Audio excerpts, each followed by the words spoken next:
Саламатсыңарбы балдар? Бүгін математика предметі боюнча сабагыбызды баштайбыз.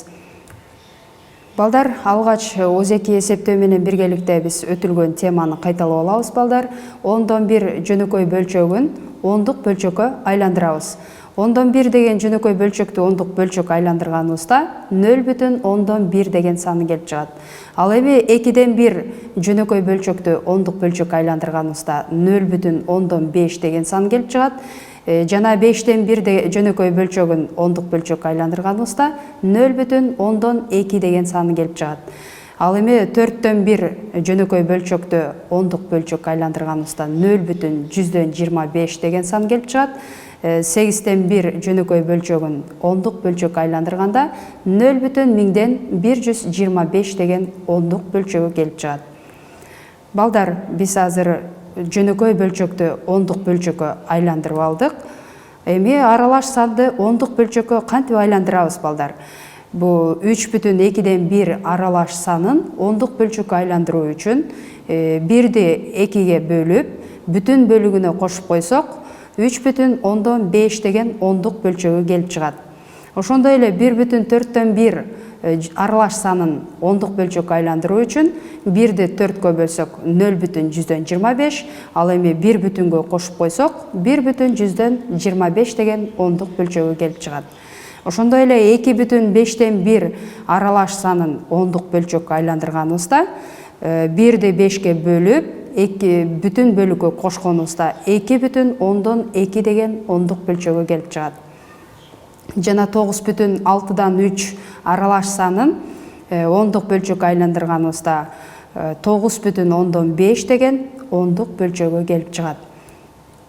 Балдар, бул сабактын темасын билүү үчүн биз эсептөөлөрдү туура жүргүзүү жана таблицада табылган жоопторго туура келген тамгаларды киргизүү керек. Ал үчүн бул жерде тамга R тамгасынын тушунда 7-ни 2-ге бөлүш керек. 7-ни 2-ге бөлгөнүбүздө балдар 3,5 деген ондук бөлчөгө келип чыгат. Мына ушул таблицадан биз ондук бөлчөк 3,5 деген ондук бөлчөгүнүн тушуна R тамгасын алып барабыз, алып жазып алабыз. Жана андан кийинки N тамгасынын тушунда 1-ди 4-кө бөлгөнүбүздө 0,125 деген сан келип чыгат. Бул таблицадан ондук бөлчөктү издейбиз. Бул жерде 0,125-тин түйүнө N тамгасын жазып алабыз. Жана ошондой эле E тамгасынын тушунда 6,4/4 деген санды бөлгөнүбүздө мында 1,6 деген ондук бөлчөк келип чыгат. Мына ушул 1,6 ондук бөлчөгүн таблицадан издейбиз. Жана ал 1,6-нын түйүнө E тамгасын жазып алабыз. Ошондой эле P тамгасынын тушунда бизде 3-тү 2-ге бөлүшүбүз керек балдар. 1,5 келип чыгат. Мына ушул 1,5-тин түйүнө P тамгасын жазып алабыз балдар. Жана T тамгасынын тушунда 4,3 бөлү 43. Мында жыйынтыкта 0,1 деген ондук бөлчөгө келип чыгат балдар. 0,1-дин түйүнө T деген тамганы жазып алабыз. Ошондой эле O тамгасында 80-ди демек тушунда 100-дү бөлүшүбүз керек экен. 80-ди 100-гө бөлгөнүбүздө 0,8 деген ондук бөлчөк келип чыгат. Мына ушул ондук бөлчөктүн түйүнө O тамгасын жазып алабыз. Жана C тамгасындагы туюнтманы эсептейбиз балдар. Эң биринчи көбөйтүү амалын аткарууну билебиз балдар. 0,2-ни 2-ге көбөйтүп, андан соң 0,2-ни 0,2-ге көбөйтүп, жыйынтыкта кемитүүнү аткарсак балдар, бизде 0,136 деген ондук бөлчөк келип чыгат. Эми ушул 0,136 санынын түйүнө P тамгасын жазып алабыз. Балдар, ушул жерден кандай сөз келип чыкты? Азаматсыңар, процент деген сөз келип чыкты. Мына ушул бүгүнкү балдар демек сабак өтүлө турган сабагыбыздын темасы проценттер. Анда балдар сабагыбыздын максаты менен таанышып алсак. Бүгүнкү сабакта силер балдар процент жөнүндө кеңири түшүнүк аласыңар. Санды процентке, ал эми процентти санга айландырууну билесиңер. Ошондой эле жоопкерчиликтүү болууга, тапшырманы өз убагында аткарууга тарбияланасыңар. Процент дегенибиз балдар латын тилинен алынган, бизче 100/1 бөлүк дегенди билдирет. Процентти жазууда мына ушул процент деген белги ойлоп табылган. Демек, процент деген белгини мына ушундай белгиде жазат экенбиз балдар. Процент деген сөз бул 100/1 бөлүк дегенди түшүндүрөт. Проценттер башкача айтканда ушул жүздүк үлүштөрдү, каалагандай чоңдуктарды, аянт, салмак, көлөмдөрдү эсептөөдө кеңири колдонулат балдар. Эми проценттер эмне үчүн керек деген суроо туулдубу балдар? Анда бул суроого жооп алыш үчүн биз процент биздин жашообузда кеңири колдонулгандыгын эстеп кетебиз балдар. Эсибизге салып алабыз. Эми бул жерде сүттү карайбыз балдар. Ушул сүттө 3,2% майлуулугу берилиптир балдар. Ошондой эле бул жерде быштакты карасак, бул 1,8% кен майлуулугу. Ошондой эле күнүмдүк турмушта биз ушул колдонуучу ушул кефирди ала турган болсок, башкача айтканда айран, бунун майлуулугу 3,2% кен балдар. Бизде ошондой эле ушундай арзандатуулар, азыркы бул кийимди көрүп турасыңар балдар, 50% арзандатуун эсептеп көрөбүз. Дүкөндөрдөн байкаган болушуңар керек балдар. Бул кийим мисалы үчүн 1000 сом тура турган болсо, буну 50%ке арзандады дей турган болсо, биз бул кийимди 500 сомго ала алат экенбиз балдар. Бул 1% дегенибиз 100/1 бөлүктү түшүндүрөт. Башкача айтканда 100/1 дегенибиз ондук бөлчөк түрүндө, мына ушундай түрдө жазылат балдар. 2/1 бөлүгү бул жарым деп аталат. Башкача айтканда бул чакмакты карасаңар балдар, бул 100 чакмак дегенди түшүндүрөт. Эми ушул процент бул 100/1 бөлүгү болгондуктан эмнени байкадыңар? Бул чакмакта бир гана боелгонду көрүп атабыз. Бул 100/1 бөлүгү алынды дегенди түшүндүрөт. Анда эмесен балдар, бул процентибиз 100/1 бөлүк дегенди мына ушундай түрдө биз чакмактарда белгилеп жазып алсак болот экен балдар.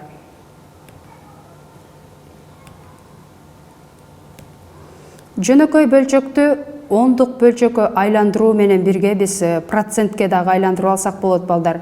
100/1 деген жөнөкөй бөлчөгүн ондук бөлчөккө айландырууну билебиз балдар. Бул 0,1 дегенди түшүндүрөт жана бул 1% дегенди түшүндүрөт. Ал эми 100/2 деген жөнөкөй бөлчөгүбүз ондук бөлчөк түрүндө 0,102ге барабар, бул 2%ти түшүндүрөт. 100/3 деген жөнөкөй бөлчөгүбүз 0,3 деген ондук бөлчөккө ээ, бул 3%ке барабар дегенди түшүндүрөт.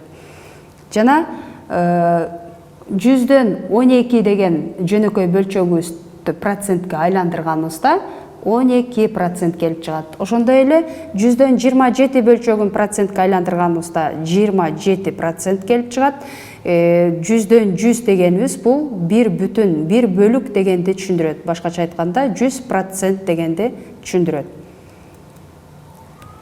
Сандын 100/1 бөлүгү азыркы айтып өткөндөй 1% түшүндүрөт деп атабыз. Эми сандын 10/1 бөлүгү дегенибиз бул 10%ке барабар экен балдар. Сандын 5/1 бөлүгү бул 20%-ти түзөт экен. Ал эми сандын 4/1 бөлүгү бул чейрек бөлүк деп коебуз, башкача айтканда 25%-ти түзөт. Жана сандын жарымы бул 2/1 дегенди түшүндүрөт, бул 50%ке барабар дегенди түшүндүрөт экен балдар. Ал эми сандын 4/3 бөлүгү, башкача айтканда бул 75% дегенди түшүндүрөт. Балдар, биз ушул ондук бөлчөктү башкача айтканда процентке айландырыш үчүн биз ошол процентти башкача айтканда ондук бөлчөккө айландырыш үчүн биз 100гө бөлүп алабыз. Башкача айтканда бул жерде 25%-ти ондук бөлчөккө айландырыш үчүн 100гө бөлүп 25-ти жыйынтыкта 0,25 деген санын алабыз. Ал эми ушул ондук бөлчөктү кайра эле биз процентке айландырыш үчүн ал 0,25 бөлчөгүн 100гө көбөйтүп алабыз. Жыйынтыкта 25% келип чыгат. Демек, балдар, биз 0,25-ти 100гө көбөйтүү аркылуу процентке айландырып алсак болот экен. Дагы бир жолу эсиңерге салып өтөм, балдар. Ошондой эле биз жөнөкөй ондук бөлчөктү процент түрүндө жазганыбызда 100гө бөлүп, аны биз процентке айландырып алсак болот экен. Башкача айтканда 0,25 бөлчөгүн 100гө бөлгөнүбүздө 25%ке барабар болот экен. Эми балдар, китебиңерде 498 номерге көңүл бөлөбүз. Бул жерде процент түрүндө жазгыла дептир. Эми ушул процент түрүндө жазыш үчүн A'сына көңүл бөлөбүз, балдар. 0,9 деген ондук бөлчөктү процентке айландырышыбыз керек. Ал үчүн биз кандай кылып айландырып алабыз, балдар? Азыркы айтып өткөндөй 0,9 ондук бөлчөгүн 100гө көбөйтүү аркылуу процентке айландырып алабыз. Башкача айтканда бул 9%ке ээ болот. Ал эми 1,2 ондук бөлчөктү дагы эле процентке айландырганыбызда 100гө көбөйтүү аркылуу айландырып алабыз. Жыйынтыкта 120% келип чыгат. Андан кийинки 0,1037 санын процентке айландырганыбызда ошол эле 100гө көбөйтөбүз. Бул жерде 3,7 деген процент келип чыгат, балдар. Жана 15 санын процентке айландырыш үчүн 100гө көбөйтөбүз. Жыйынтыкта 1500 деген процент келип чыгат, балдар. Ал эми 0,7 бөлчөгүн процентке айландырыш үчүн 100гө көбөйтүп 0,7% алабыз, балдар. Ошондой эле 3,21 бөлчөгүн дагы эле процентке айландыра турган болсок, 100гө көбөйтүп, жыйынтыкта 321% келип чыгат экен, балдар. Түшүнүктүү болдубу, балдар? Анда ушул азыркы иштеген мисалдарыбызга окшоштуруп өз алдыбызча иштеп алабыз, балдар. Кана өз алдыңарча иштеп көргүлөчү. A'сында бунда эми 17%-ти ондук бөлчөккө айландырасыңар. 17%-ти ондук бөлчөккө айландырыш үчүн эреже боюнча эмне кылабыз, балдар? Азаматсыңар 100гө бөлүп алабыз. Демек, 100гө бөлгөнүбүздө 17-ни бизде 0,17 деген ондук бөлчөгү келип чыгат, балдар. Андан кийинки мисалды карайбыз, балдар. 2,4%-тин ондук бөлчөккө айландыруу үчүн дагы эле 100гө бөлөбүз дагы. Мында 100гө бөлгөнүбүздө 0,1024 деген ондук бөлчөгү келип чыгат, балдар. Жана 0,146 санын айландырганыбызда 0,146-ны 100гө бөлсөк 0,1046 деген ондук бөлчөгү келип чыгат, балдар. Кана 156% өз алдыңарча иштеп көргүлөчү, балдар. Демек, 156%-биз ондук бөлчөккө айландырганда 1,56 болот экен. Азаматсыңар, балдар. Андан кийинки 20,7%-тин ондук бөлчөккө айландырганыбызда кана, балдар, аракет кылып иштеп көрөбүз өз алдыбызча. Демек, жыйынтыкта 0,1207 деген сан келип чыгат экен, балдар. Демек, азыр бүгүнкү өтүлгөн темабыз түшүнүктүү болду деп ойлойм, балдар. Анда үйгө тапшырма, китебиңерде номер 500 номер жана 501 номер. Мына азыркы биз иштеген мисалдарга окшоштуруп, үйдө өз алдыңарча иштейсиңер, балдар. Сабагыбызды жыйынтыктап жатып, бүгүнкү алган билимибизди, балдар, күнүмдүк турмушубузда дайыма пайдаланып жүрүшүбүз керек экен, балдар. Кайрадан көрүшкөнчө сак саламатта калгыла.